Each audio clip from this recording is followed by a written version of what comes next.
Welcome to the Real News Network, coming to you today from our studio in Toronto. Copenhagen draws nearer. What will Canada do? We're going to find out. We're going to talk to Tzeporah Berman.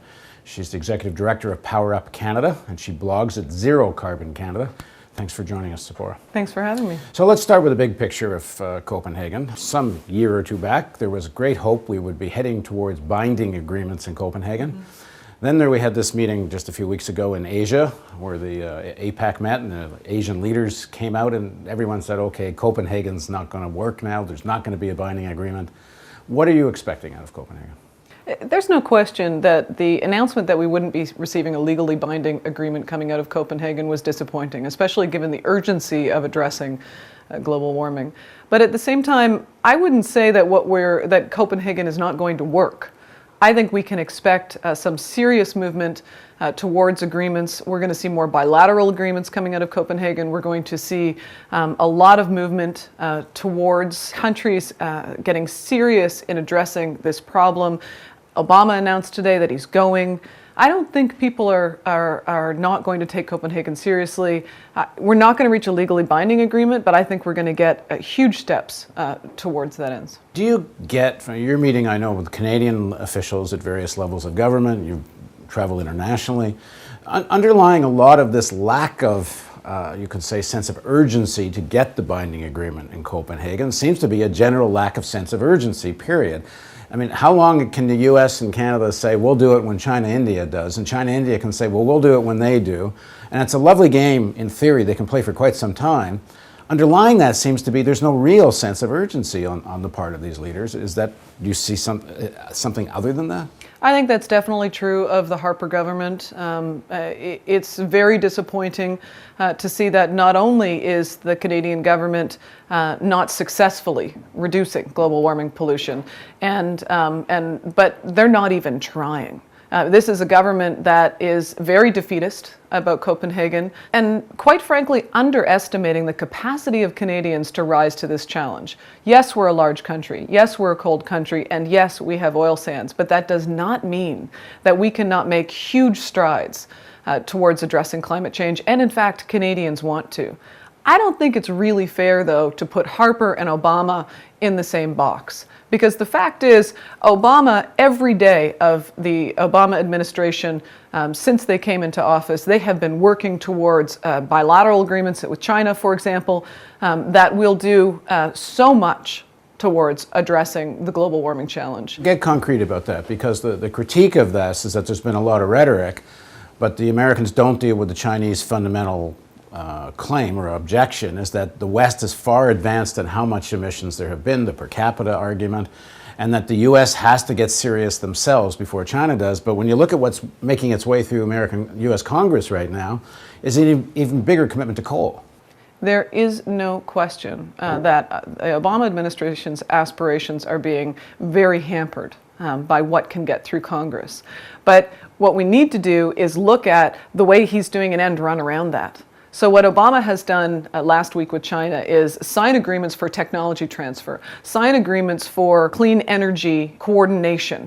Both countries are committing now to scale up renewable and clean energies faster than anyone ever thought possible. And those bilateral agreements will have a huge impact on both economies and a huge impact on our capacity to build a low carbon future. Well, what specific things came out of the agreements? So what specific things came out is a technology transfer agreement, which is huge. So instead of this being a who's going to get there first, who's going to get to the moon first, we're sharing the technologies now in between both countries in a way that didn't happen before. There are agreements to help stimulate different sectors of the renewable economy. In those agreements, I would say the best analysis I've seen so far is Joe Rahm's on climate progress. He goes through the deal and says, this is what's happening. And I agree with him. He says this is going to have a bigger effect than almost anything we've ever seen. But the energy bill working its way through Congress is too weak. You're right. It's pathetic, and there's not much political capital coming from the White House to try to make it stronger. I don't know if I would agree with that. I think the fact that Obama says he's going to Copenhagen, I think the fact that he has empowered the EPA to make it, to do legal challenges against refinery upgrades to process tar sands oil, against coal plants, those things are having a significant impact both on the culture and on the economics of these issues as we move forward. We have to walk into Copenhagen with hope. And this is the first year in human history where the new investment in solar, in wind, in renewables was greater than the combined investment of oil, gas, and nuclear combined. We are at a tipping point right now. And I would argue that Obama and China are doing more right now in the last 2 months to ensure. Back up, because that's a startling fact. Say it again, and then where does it come from?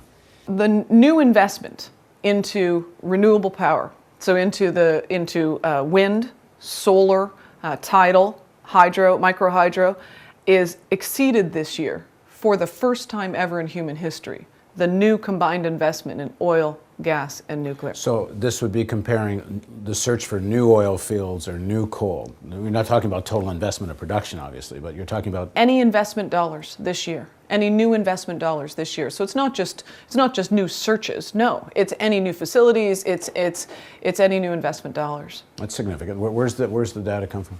It's an international audited report that comes out of. It's been reported by the World Bank. Okay, so that's significant.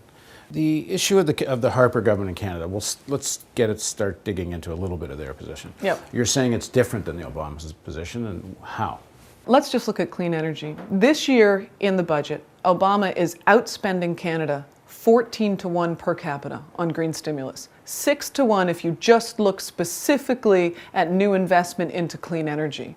And the result is Canada is bleeding jobs, good investment, and good renewable companies to the US. We are missing the boat on developing the low carbon economy and creating an alternative to the oil and gas money that's flowing into Ottawa.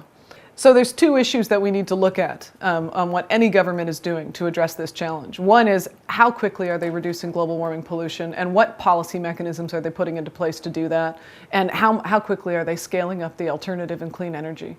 And the Harper government's doing neither. So there is not a single policy in place to reduce global warming pollution since they came into power. Not a single policy. So they've talked about cap and trade, but we have nothing on the books. They're just waiting. And Canada's emissions are going up, not down. We're one of the top 10 polluters in the world.